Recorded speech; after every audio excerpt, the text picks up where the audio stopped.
Let me ask you something. Have you ever had a moment when everything went quiet, when the world seemed to step back, and it was just you? Alone. No notifications. No one checking in. Just silence. Just space. Just you. Most people fear that space. They rush to fill it with noise, with people, with distraction, because somewhere along the way, we were taught that being alone means something's wrong. That silence equals sadness. That if you're not surrounded, supported, or constantly doing, you must be failing. But what if I told you that silence isn't the enemy? What if being alone is where your real power begins? You see, if you want to rise in life, if you want to lead, to live boldly, to build something meaningful, you must first become strong enough to stand alone. Not because you'll always have to, but because at some point, you absolutely will. There will be seasons where the phone doesn't ring, where the people you thought would be there disappear, where the crowd fades and the applause stops, and in that space, something sacred happens. You meet yourself, not the version of you that performs for others, not the one trying to meet expectations, but the real you, the one who exists beneath the noise. That moment, that silence, is not a punishment. It's a mirror, a teacher, a calling, because how you stand when no one is watching, how you carry yourself when you have no backup, how you speak to yourself when there's no one else to speak to. That's what defines your strength, not your resume, not your status, not your followers, but your ability to walk forward with purpose even when the path is empty. Now here's where most people get stuck. They confuse solitude with loneliness. But let me be clear, being alone and being lonely are not the same. Loneliness is when you feel disconnected from yourself. Solitude is when you finally reconnect with who you truly are. And in that quiet, you learn to become your own anchor, your own cheerleader, your own peace. Because here's the truth, no one can build your foundation for you. They can support you, sure, they can walk with you for a while, but no one else can teach you how to carry your soul. That's your job. That's where confidence is built, not in crowds, but in silence. That's where discipline is formed, not from validation, but from vision. And that's where your power grows, not from being seen, but from seeing yourself clearly. So if you're in a season right now where it feels like you're walking alone, if the room is quiet and your heart is heavy, don't run from it, sit in it, lean into it, let it shape you, because on the other side of that, silence is something unshakable. Not the version that's trying to fit in, not the one hoping to be chosen, but the version that chooses herself, chooses peace, chooses truth, chooses strength. So no, you don't need to be surrounded to feel valuable. You don't need constant attention to feel whole. And you don't need a crowd to confirm what your soul already knows. You are enough. Alone doesn't mean broken. It means becoming. So stand tall even, if you're standing alone, because the version of you that grows in solitude will be the version that no one can take down, and that is real strength. Let's be real for a moment.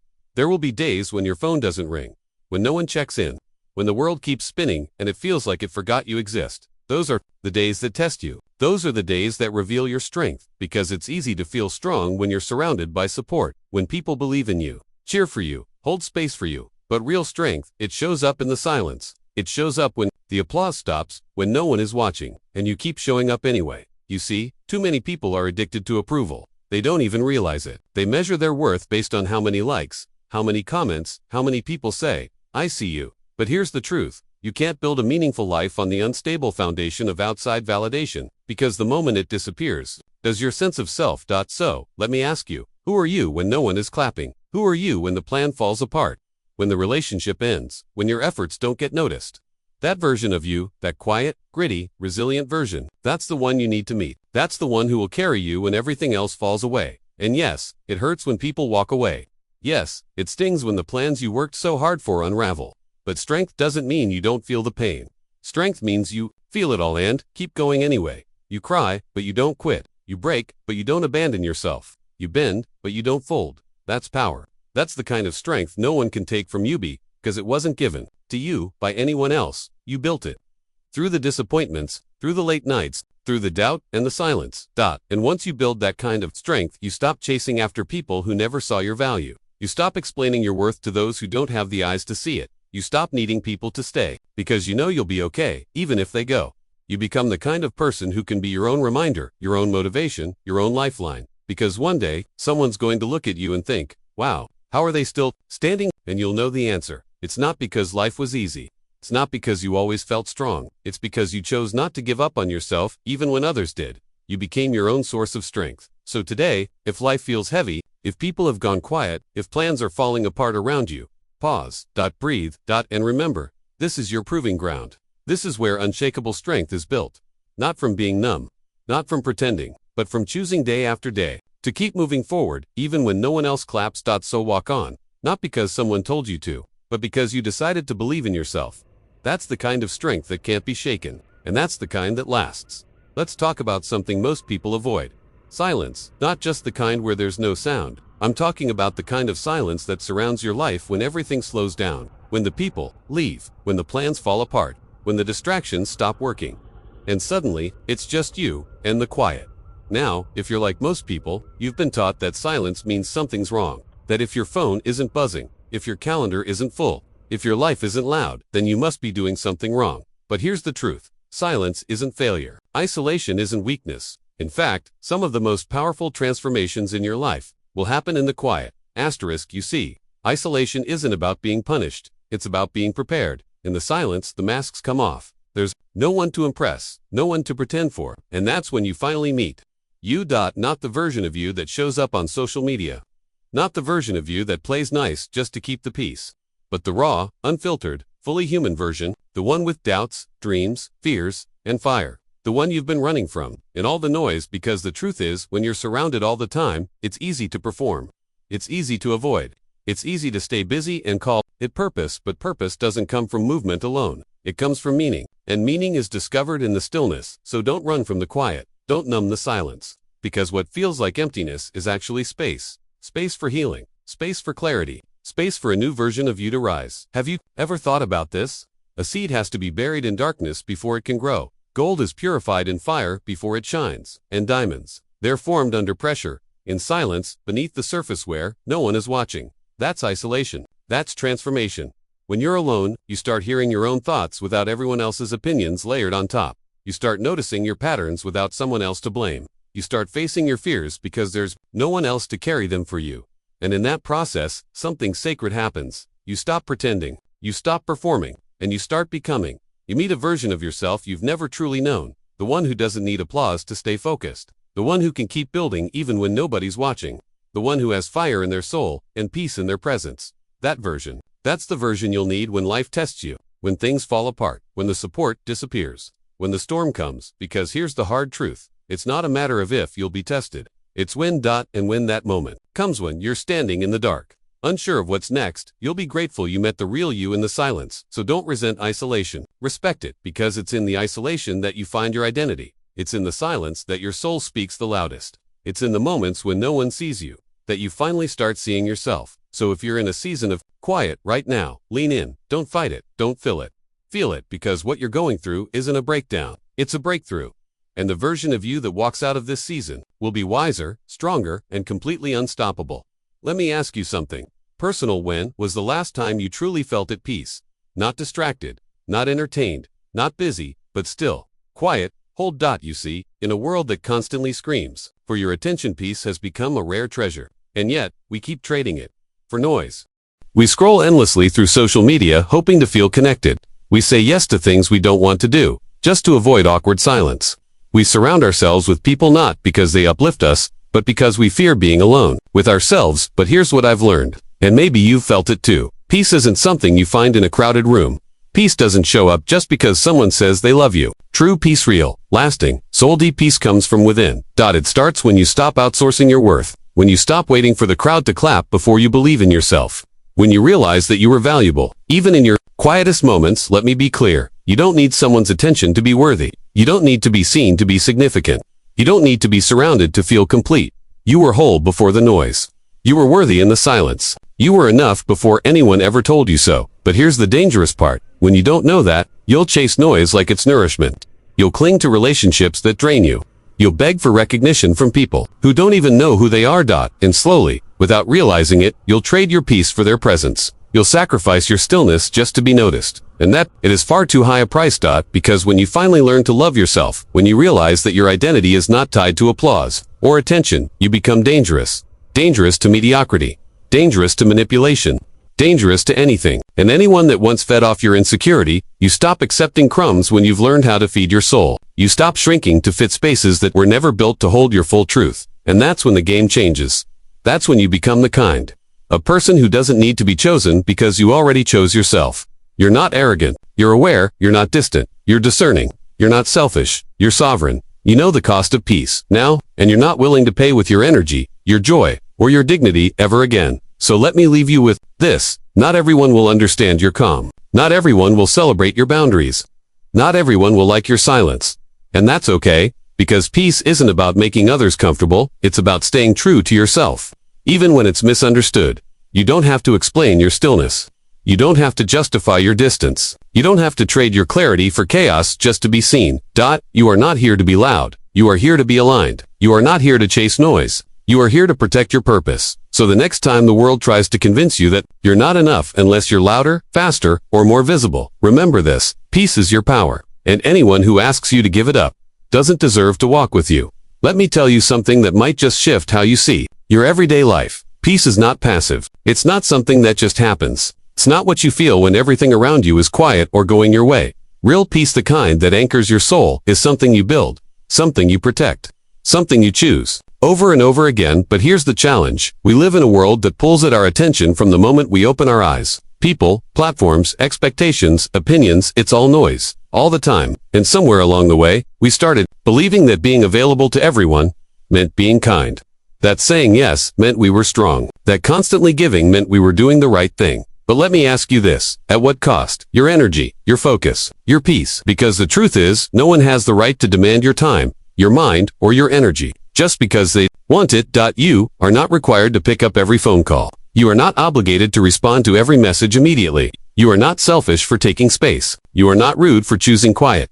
Let's be clear, protecting your peace is not weakness. It's wisdom. It's understanding that your well-being is not up for negotiation. It's choosing to stop pouring into people or places that constantly leave you empty. It's drawing boundaries not to push people away but to stay true to your inner balance. And here's the powerful part: you don't need to explain those boundaries. You don't owe anyone a presentation or a permission slip.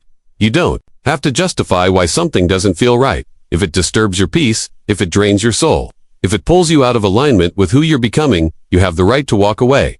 Not with anger, not with drama, but with clarity. See, peace is not just the absence of chaos. It's the presence of discernment. It's knowing the difference between what feeds you and what depletes you. It's choosing stillness over noise, not because you're avoiding life, but because you're finally living it with intention. So if you're constantly overwhelmed, overstretched, and over-explaining yourself, take a step back. Ask yourself, what am I allowing in that's costing me my peace? Sometimes, the most powerful growth doesn't come from adding more. It comes from removing what no longer serves you. It comes from saying, no, not this time. No, not at the cost of my clarity. No, not at the expense of my soul. Because here's the thing: people who truly care about you will respect your peace. They won't punish your silence. They won't guilt-trip your boundaries. They won't need constant access to prove the depth of your connection. And those who can't honor that, they were never aligned with where you're going anyway. So today, give yourself permission to protect what's sacred within you: your peace, your presence, your power. You don't need to yell. You don't need to fight. You just need to be still enough to hear your own truth and strong enough to follow it. Remember this: if it costs your peace, it's too expensive. Choose peace, not by accident, not by chance, but by choice, every single day. Let's talk about something that most of us struggle with but rarely say out loud: boundaries. You see, we've been taught that kindness means being available, that love means saying yes, that compassion means never walking away. But let me tell you something that might challenge what you've believed for years. Setting boundaries is not selfish, it's self-respect. You don't have to apologize for protecting your peace. You don't need to explain yourself for saying enough. You're not wrong for choosing what's healthy over what's familiar. Sometimes, people will try to make you feel guilty for putting yourself first. They'll say you've changed, that you're distant, that you're distant. But what they don't see is that you're not pushing people away, you're protecting your mind, your energy, and your soul. Because when you've walked through chaos, when you've lived in confusion, when you've given too much for too long, you start to realize just how sacred your clarity is. That you no longer tolerate the things that leave you drained, doubting, or disconnected. You stop making excuses for people who constantly cross your boundaries. You stop forcing yourself to fit into spaces that make your spirit shrink. And here's something to remember: anything that leaves you confused, anything that feels heavy, unclear, manipulative, it's not for you. Real love brings clarity. Real peace brings lightness. Real connection doesn't leave you questioning your worth after every interaction. So if something in your life feels like it's always pulling you off balance, listen to that. Trust that inner whisper that says, this doesn't feel right, because that's your intuition, your soul trying to protect you. And you don't need a roundtable discussion to validate that feeling. You don't need to gather evidence or justify why you feel off. If your peace is disrupted, that's reason enough. But here's the tricky part. Not everyone will understand your boundaries. Some people only loved the version of you that had no limits. The version that gave endlessly, absorbed their chaos, and never said no. And when you start changing that, they might get uncomfortable. They might criticize you. They might call you cold. Let them misunderstand. Let them gossip. Let them walk away. Because protecting your peace isn't about keeping everyone happy. It's about keeping yourself whole. Boundaries aren't barriers. They're bridges to a healthier, more grounded version of you. They're not signs of disconnection, but of wisdom. They're how you teach the world to treat you. But more importantly, they're how you treat yourself. So if you're learning how to say no, if you're walking away from what once felt comfortable but is no longer aligned, if you're reclaiming your time, your space, your voice, I see you. And I want you to know, you're doing the right thing. You don't owe unlimited access to anyone just because they've known you a long time. You don't owe parts of yourself to people who only show up when it's convenient for them. And you don't owe your peace to anyone who keeps violating it. Boundaries are love in action. They say, I care about you, but I care about me too. They say, I want connection, but not at the cost of confusion. They say, you can be in my life, but not at the expense of my soul. So don't be afraid to draw the line. Don't be afraid to stand firm in your limits, because the people who truly belong in your life won't be offended by your boundaries. They'll respect them, and more than anything, you'll respect yourself. Let me share something with you that most people learn the hard way. Not everyone who claps for you is cheering for you, and not everyone you help will thank you when they rise. Now, I don't say that to make you cynical. I say that to make you wise. Because if your strength is built on the presence of people, if your motivation only exists when others are watching, if your confidence relies on being appreciated, then you're building on a foundation that can fall apart the moment someone walks away. And people will walk away. That's life. Some will stay for a season, some for a lesson, some just long enough to take what they need. But here's the truth that changes everything. When your strength is rooted in faith, in discipline, in purpose, no one can take that away from you. That kind of strength doesn't fade when the applause stops. It doesn't break when you're misunderstood. It doesn't vanish when the room goes silent. Because it's not borrowed, it's built. Day by day. In private, in pain. In practice, let me ask you something. Are you only strong when you feel supported? Or are you building the kind of strength that holds steady, even when no one's holding you? Because if the only time you believe in yourself is when others do, then their doubt can destroy you. Their absence can paralyze you. Their silence can make you question everything you are. But when your strength comes from within, from your relationship with God, from your sense of purpose, from your vision for who you're becoming, you stop relying on external support to feel grounded. You become unshakable. You stop chasing validation and start cultivating conviction. You stop asking, who's with me? And start saying, I'm with myself. You stop needing others to believe in you because you believe in you. That's not ego. That's alignment. That's not arrogance. That's ownership. That's what it means to walk in inner power. Think about it. Some of the strongest people you admire didn't rise with crowds. They rose in silence, in setbacks, in moments of complete solitude. Their strength was forged when no one was watching. And that's why it couldn't be stolen. So if you're in a season right now where you feel like no one sees you, no one claps for you, no one stays, don't let that break you. Let it build you, because this is where your real strength is formed. Not in the recognition, not in the results, but in the decision to keep going anyway, to keep showing up, to keep honoring your vision, to keep holding yourself accountable. Not because someone else expects it, but because you expect more from yourself. That's power, that's maturity, that's leadership from the inside out. So let the world do what it does. Let people leave. Let the noise fade. You don't need the crowd when you're connected to your core. You don't need the spotlight when you've got substance. You don't need the praise when you've got purpose. Because true strength doesn't shout. It stands. It stays. It holds firm long after the audience has moved on. So today, I'm asking you to build that kind of strength. Not for attention, not for approval, but because it's who you were created to be. Unshakable, unmoved, unapologetically grounded. Not because life is easy, but because your foundation runs deep. And that, my friend, is the kind of strength that lasts. Let's clear something up that's often misunderstood. Needing connection doesn't make you weak. Wanting love doesn't mean you're fragile. Craving companionship doesn't make you broken. You're human. We were built for relationship, for shared moments, for laughter, for love. There's nothing wrong with wanting someone beside you. But here's where it gets dangerous. When you start using love as a crutch for your spirit. When you treat connection like oxygen and believe you'll collapse without it. When you start waiting to be chosen before you allow yourself to feel whole. That's where we lose ourselves. That's where we confuse love with dependency. That's where we begin shrinking to fit into places that don't truly see us. So let me ask you something honest. Are you building your life around someone else's validation? Are you holding your breath until someone says you're worthy? Are you putting your dreams, your power, your identity on pause until someone chooses you? If the answer is yes, know this: you were never meant to live that way. You were not born to wait in line for love. You were not created to beg for a seat at someone else's table. You were not designed to be a half looking for its other half. You are already whole, and the most powerful shift you will ever make is when you stop waiting to be chosen and start choosing yourself. That's not loneliness. That's liberation. That's what freedom feels like. Because when you become the first person to believe in you, the first person to encourage your growth, the first person to show up for your healing, you're no longer at the mercy of who stays and who leaves. You no longer settle for bare minimum. You no longer twist yourself into versions that feel more lovable. You no longer apologize for your light just to make others feel comfortable in your presence. Instead, you walk taller. You speak kinder to yourself. You invest in your peace, your purpose, your path. And when love comes into your life, it's a bonus, not a lifeline. You're not desperate, you're discerning. You're not chasing, you're choosing. You're not waiting, you're walking forward. And yes, you can still love deeply. You can still open your heart. But you do it from a place of fullness, not emptiness. From strength, not fear. You give because you want to, not because you're afraid to be alone. You love because it aligns, not because it fills a void. You connect because it supports your truth, not because it's a distraction from your wounds. And that, my friend, is freedom. That's what it looks like to stop needing someone to complete you, because you've already completed yourself. So, today, make this your reminder. You don't need to wait for anyone to validate who you are. You don't need someone to clap before you step into your greatness. You don't need permission to be powerful, to be peaceful, to be present. Be your own anchor. Be your own cheerleader. Be your own safe space. Because once you've learned how to be there for yourself, no one can ever hold your worth hostage again. You are not weak for wanting love, but you are unstoppable. When you stop needing it to define you. You don't need a title to be a leader. You don't need a corner office. You don't need a microphone, a million followers, or a nameplate on the door. Real leadership. It starts long before anyone notices.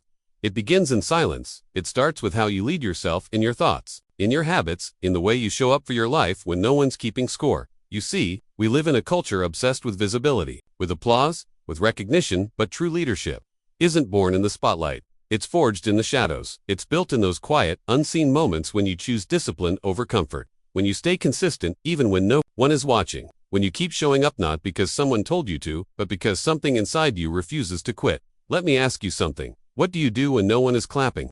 How do you move when there's no audience? Can you still walk with purpose when there's no one watching you? Because that's the test. That's what separates popularity from purpose. That's what distinguishes noise from legacy. True leadership doesn't begin when the world starts following you. It begins when you decide to stop following the world. When you stop copying the trends and start following your truth. When you stop chasing validation and start honoring your values. When you stop asking, who will support me? And start asking, what kind of leader am I willing to become? And here's something many people overlook. Isolation is not a punishment. It's preparation. It's the sacred space where clarity forms, where ego dissolves, where intentions are purified. Think about it. Every great leader, every powerful voice, every person who shifted the world in some way, spent a season in silence. Moses had the desert. David had the caves. Even Christ had the wilderness. Why? Because leadership isn't built in front of the crowd. It's built when you're stripped of everything: distraction, applause, comfort, and all you're left with is your reflection. In that space, you confront yourself. You face your fears, you refine your vision, and you rise with something unshakable, inner alignment. That's what gives your words weight. That's what gives your presence power. Not your resume, not your reputation, but your rootedness. So, if you're in a season right now where life feels quiet, where people have pulled away, where your path feels unclear, don't resist it, lean into it, because this is where the next level of you is being shaped. This is where your leadership is being tested, not in public, but in private. Not when it's easy, but when it's inconvenient. Not when you feel strong, but when you feel stretched. Leadership is not about controlling others. It's about mastering yourself. It's about choosing intention over impulse, responsibility over reaction, character over convenience. And the people you'll one day impact, they're not looking for someone who's perfect. They're looking for someone who's real, someone who's done the work, someone who's led themselves through the storm and came out still standing. So today, wherever you are, whether you feel overlooked, under-recognized, or simply unseen of this, you are not behind. You are being built. Not for attention, but for assignment. Not for applause, but for alignment. You are becoming the leader you were always meant to be. Not by chasing titles, but by living in truth. Let me tell you something that could completely shift the way you see what you're going through right now. You are not being left behind. You are being prepared. It may not feel like it. It may feel like life has gone quiet, like people have pulled away. Like you're standing still while the world keeps spinning without you. But that silence you're feeling, that stillness, that space, it's not punishment, it's preparation.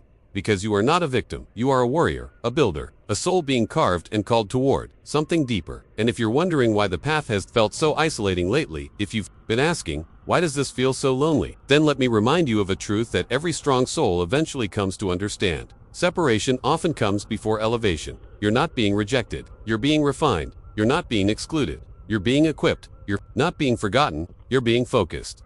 Every person you admire, every strong voice, every leader, every peaceful presence, they've all walked through seasons just like this. Seasons where it felt like nothing was moving. Where prayers felt unanswered. Where doors closed and people disappeared. But here's the difference. They didn't see it as the end. They saw it as the beginning of something sacred. Because growth rarely happens in noise. It happens in quiet, in solitude, in the moments when no one's watching, but you keep showing up anyway. And maybe, just maybe, this season is your wilderness. Not because you're lost, but because you're being strengthened. Because before anything great is born, there's a space of becoming. Before you lead others, you must learn to lead yourself. Before you hold the weight of purpose, you must develop the muscle to carry it. So if life feels stripped down right now, if what used to feel familiar no longer fits, if relationships have shifted and routines have stopped working, don't panic. You're not breaking down. You're breaking through. This is not the season to shrink. It's the season to sharpen. That's where you get honest with yourself. It's where you drop the pretending. It's where you reconnect with your core and remember who you are when no one's applauding. This is where the noise fades and clarity rises.